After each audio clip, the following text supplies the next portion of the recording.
Pour comprendre ce que les évangiles nous rapportent de l'activité de Jésus et de l'énorme audience qu'il rencontra à certains moments auprès des foules, il faut se représenter la situation de la Palestine à l'époque de la naissance du Christ. Depuis 63 avant sa naissance, la Palestine faisait partie de l'Empire romain et des garnisons romaines stationnées dans le pays. Bien que les grands prêtres et le Sanhédrin de Jérusalem, qui étaient les plus hautes autorités religieuses et civiles juives, fussent toujours en fonction, la dépendance effective de Rome, la présence de païens sur la Terre sainte, représentée par les troupes d'occupation, la pénétration de la culture helléniste, et donc païenne, constituait une pierre d'achoppement, un scandale pour les convictions religieuses et patriotiques d'un grand nombre de juifs. Les Sadducéens, un groupe formé de juifs aisés qui occupaient pratiquement tous les postes importants, cherchaient, par politique, à s'accommoder de la situation. Cela explique que par crainte de la puissance occupante, ils aient poursuivi Jésus comme séditieux. Au contraire, les pharisiens, second groupe important du judaïsme, s'opposaient à toute tentative d'accommodement.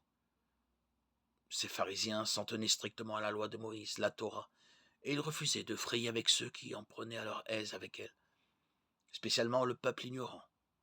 Cette attitude leur a valu d'ailleurs le nom de pharisiens, mot qui signifie séparés, du fait qu'ils observaient scrupuleusement la loi, non seulement dans leur vie privée, mais dans leur comportement public, et qui n'admettaient aucun compromis. Ils jouissaient d'une grande considération auprès du peuple. De leur rang sortaient la plupart des scribes, en sorte que leur influence était également très grande au sein du Sanhédrin. Leur préoccupation était moins de retrouver l'indépendance politique que de sauvegarder l'orthodoxie doctrinale.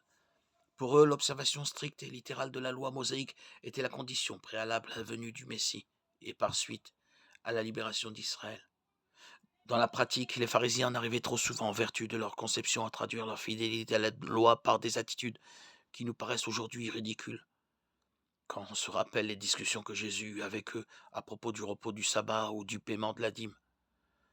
Mais il ne faut pas méconnaître les sacrifices qu'ils s'imposaient, ni leur amour authentique de Dieu et du prochain, ni les juger d'après la bizarrerie, à vrai dire, assez habituelle de leur comportement.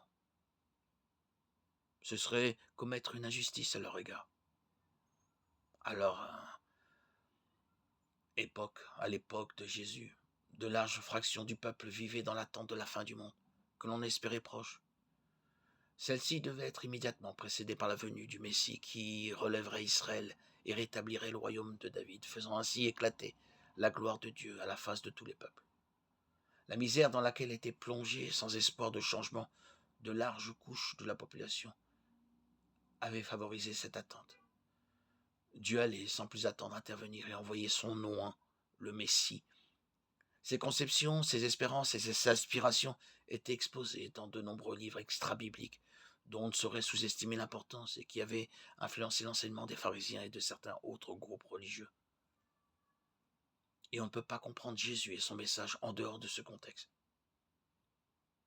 Jésus, en effet, n'est pas né n'importe quand et n'importe où, mais il s'est incarné réellement, en un temps bien précis, en un lieu bien défini, né d'une femme, né sous la loi. Galates 4:4.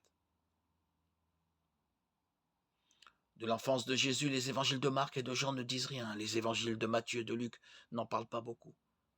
Ce qu'ils rapportent a un but précis, montrer que les promesses de Dieu sont accomplies. Lorsque les temps furent accomplis, Dieu a alors envoyé son Fils.